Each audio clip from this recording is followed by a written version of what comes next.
ममता दीदी का model vote bank की राजनीति के लिए घुसपैठियों को अन्य देश से बुलाकर वोटर बनाकर यह राजनीति का जो घिनौना मॉडल बंगाल में चल रहा है, क्या तेजस्वी जी आप इसको बिहार में लाना चाहते हैं? सीमांचल में भ्रमण में है, आप वहां की जनता को मन से बताइए, क्या वहां पे बहुसंख्यक समाज को चिंतित होना चाहिए कि उनका संपत्ति लेकर अल्पसंख्यक को बांटने में आप कांग्रेस के साथ खड़े होइएगा?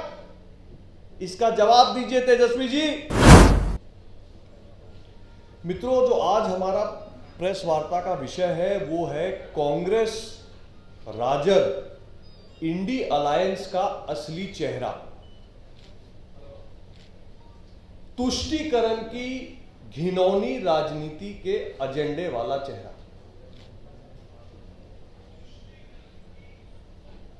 तेजस्वी जी अभी लगातार हाल फिलहाल में कह रहे हैं कि लोकसभा का चुनाव है तो मुद्दों की बात की जाए, तथ्यों पर बात हो।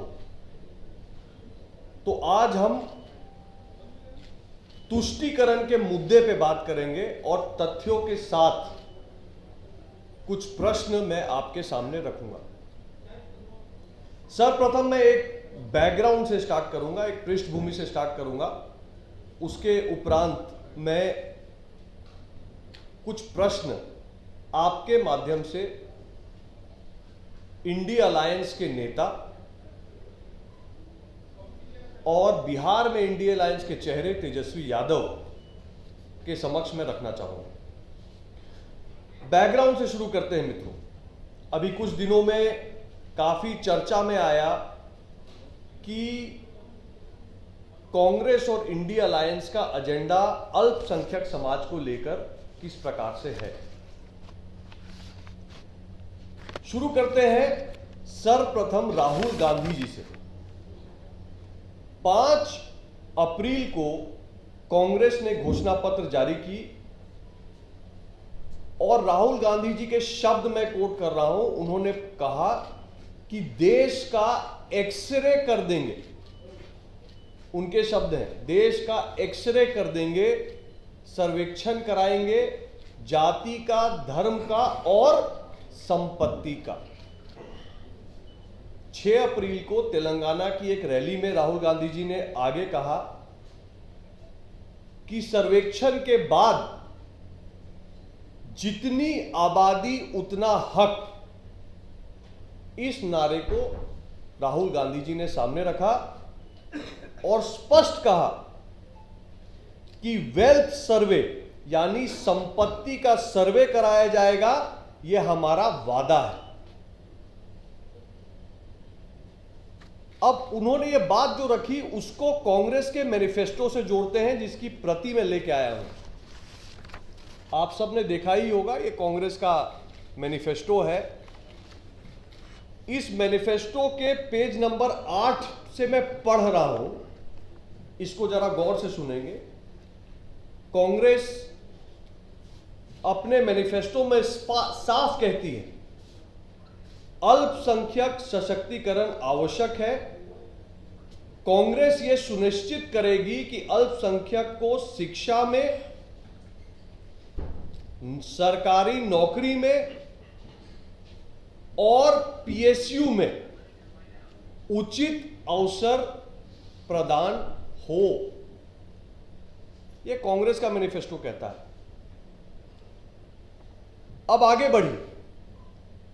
कांग्रेस की यह जो बात है यह अचानक से नहीं आई है दोस्तों, इनका यह हमेशा से एजेंडा रहा है, तुष्टीकरण का एजेंडा, वोट बैंक बनाने का एजेंडा। और इसका मैं कुछ सच आपके सामने रखता हूं, आपको ध्यान होगा ये 2024 के चुनाव में जो घटना हुई है इसको थोड़ा जोड़िए। मैं आपको पीछे ले चलता हूं।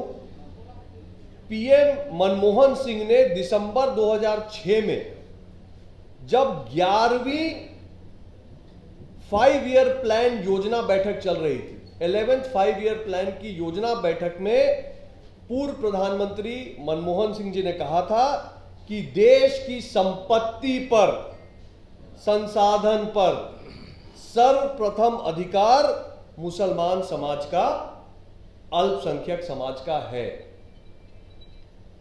और यह खाली एक बयान नहीं था। लोग कहेंगे कि यह सब तो आरोप है, कैसे लागू होगा, क्या होगा। मैं थोड़ा उस पे आता हूं। यह सिर्फ बयान नहीं है दोस्तों। मैं आज आपके सामने आया हूं सच्चर कमेटी की रिपोर्ट के साथ।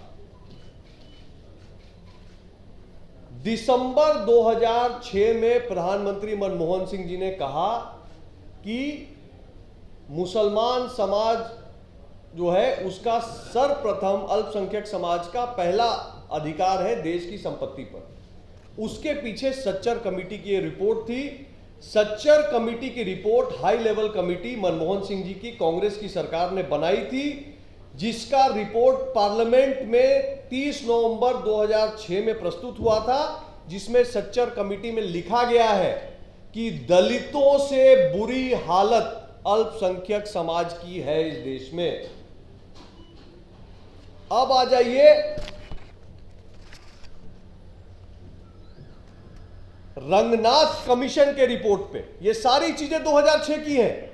कांग्रेस का असली चेहरा मैं आपको दिखा रहा हूं। 2006 में कांग्रेस के रंगनाथ कमीशन के रिपोर्ट में आया कि सरकारी नौकरियों में 15% का आरक्षण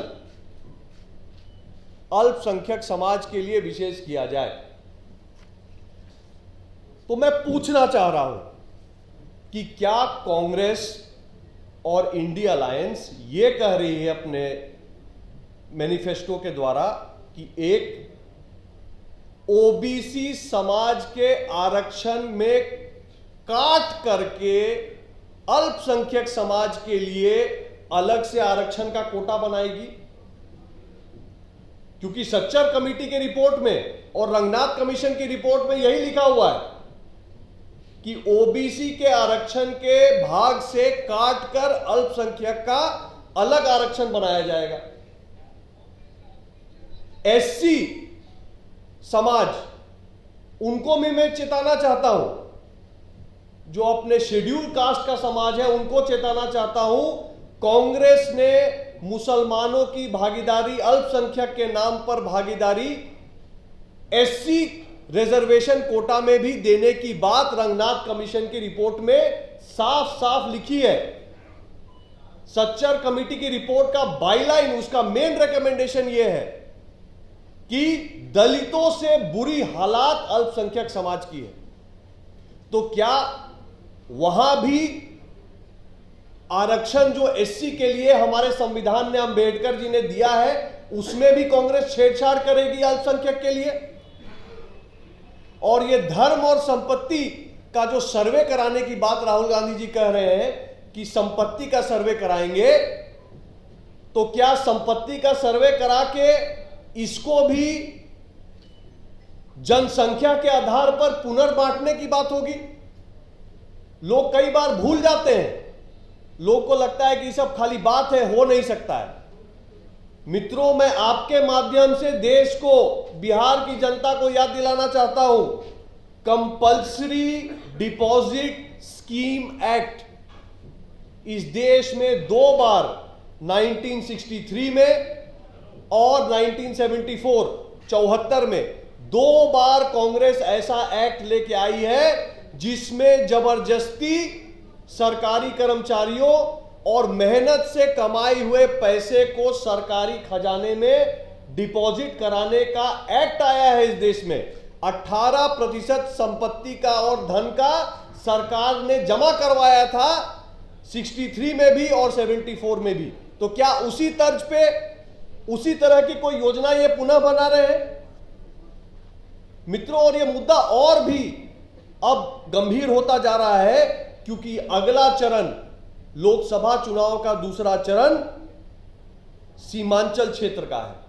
और अगर इस तरह का कोई योजना कांग्रेस, इंडिया अलायंस और तेजस्वी यादव जी बना रहे हैं, तो उसका सबसे बड़ा झटका सीमांचल में ही सबसे पहले लगेगा।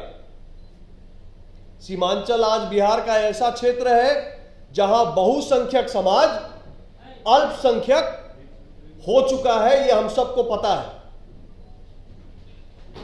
तेजस्वी जी कहते हैं कि मुद्दे की बात की जाए तो सीमांचल का चुनाव सर पे है। सीमांचल के मुद्दे की बात मैं कह रहा हूं। सीमांचल का सबसे बड़ा मुद्दा है वहां का सामाजिक समीकरण।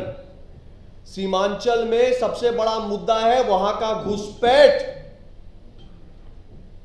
सीमांचल का सबसे बड़ा मुद्दा है वहां पे आतंकवादी तत्वों को संरक्षण। सीमांचल का सबसे बड़ा मुद्दा है वसूली, जिसके वजह से, धमकी वसूली के वजह से वहां से कारोबारी भाग रहे हैं। सीमांचल का सबसे बड़ा मुद्दा है हमारी माताओं और बहनों की सुरक्षा। हमारी मां बहनें उस क्षेत्र में कई जिलों में, सीमांचल के कई जिलों में अपने आप को बहुत असुरक्षित पाती हैं। सीमांचल का मुद्दा है गौ तस्करी।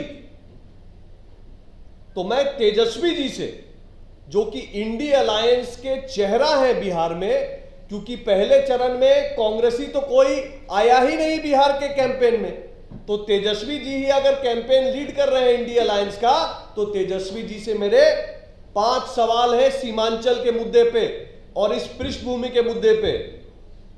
तेजस्वी जी, आप स्पष्ट करिए कि कांग्रेस के मैनिफेस्टो में लिखा है, सच्चर कमेटी रंगनाथ कमीशन की रिपोर्ट का आधार देते हुए पूछता हूं कि क्या आप कांग्रेस को मदद करेंगे ओबीसी के आरक्षण में छेड़छाड़ करके अल्पसंख्यक को आरक्षण देने में?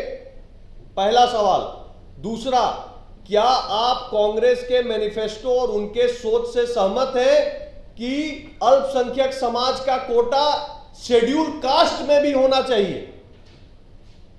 सीमांचल की जनता की परेशानी को देखते हुए तेजस्वी जी बताइए। मेरा तीसरा सवाल, एनआरसी लाके इस देश में घुसपैठियों को बाहर करने की जो प्रधानमंत्री जी की योजना है, क्या आप उसका विरोध करेंगे? क्या आपको नहीं लगता है कि सीमांचल में घुसपैठ पर रोकथाम होनी चाहिए? आप बताइए तेजस्वी जी कि इस देश में प्रधानमंत्री मोदी के तीसरे बार पीएम बनने के बाद यूनिफॉर्म सिविल कोड, यानी सर्व नागरिक को समान अधिकार लाने की बात हो रही है। किसी को विशेष अधिकार ना होना चाहिए। हम सब भारत मां के बेटे हैं, बेटियां हैं, और हम सब के अधिकार समान होने चाहिए क्योंकि हम एक समान नागरिक हैं। इस सोच के साथ यूनिफॉर्म सिविल कोड लाने की बात भाजपा ने अपने मैनिफेस्टो में स्पष्ट रखी है। सीमांचल की जनता, बिहार की जनता जानना चाहती है कि आपका यूनिफॉर्म सिविल कोड पे क्या मत है तेजस्वी जी। और सबसे बड़ी बात कि अगर कांग्रेस कह रही है कि देश की संपत्ति पर सबसे पहला अधिकार देश के अल्पसंख्यक समाज का है, अगर राहुल गांधी जी कह रहे हैं कि देश में हम एक्सरे कर देंगे, संपत्ति का सर्वे करा देंगे, जिसका जितना संख्या उसको उतना अधिकार देंगे, तो क्या तेजस्वी जी आप आज सीमांचल में भ्रमण में है, आप वहां की जनता को मन से बताइए, क्या वहां पे बहुसंख्यक समाज को चिंतित होना चाहिए कि उनका संपत्ति लेकर अल्पसंख्यक को बांटने में आप कांग्रेस के साथ खड़े होइएगा? इसका जवाब दीजिए तेजस्वी जी। भारतीय जनता पार्टी सीमांचल को ममता मॉडल पर बंगाल और बांग्लादेश नहीं बनने देगी। सीमांचल बिहार का अभिन्न अंग है और वहां की सामाजिक व्यवस्था के लिए हम पूरा संघर्ष करेंगे। ममता दीदी का मॉडल वोट बैंक की राजनीति के लिए घुसपैठियों को अन्य देश से बुलाकर वोटर बनाकर यह राजनीति का जो घिनौना मॉडल बंगाल में चल रहा है, क्या तेजस्वी जी आप इसको बिहार में लाना चाहते हैं? सीमांचल की जनता को अंत में मैं बोलना चाहूंगा, तय आपको करना है। जब आप मतदान देने जाएं तो तय सीमांचल की जनता को करना है कि सीमांचल मोदी जी के साथ चलकर, एनआरसी लाकर, आतंकवाद पे अंकुश लगाकर, यूनिफॉर्म सिविल कोड लाकर क्या सीमांचल बचेगा या इंडी अलायंस कांग्रेस आरजेडी के साथ, ओवैसी जी के साथ सीमांचल अब पाक बनेगा। पाक मतलब पी पूर्णिया, ए अररिया, के कटिहार और के किशनगंज। तो सीमांचल बचेगा कि पाक बनेगा, ये सीमांचल की जनता अपने मताधिकार का प्रयोग करके देश को बताए।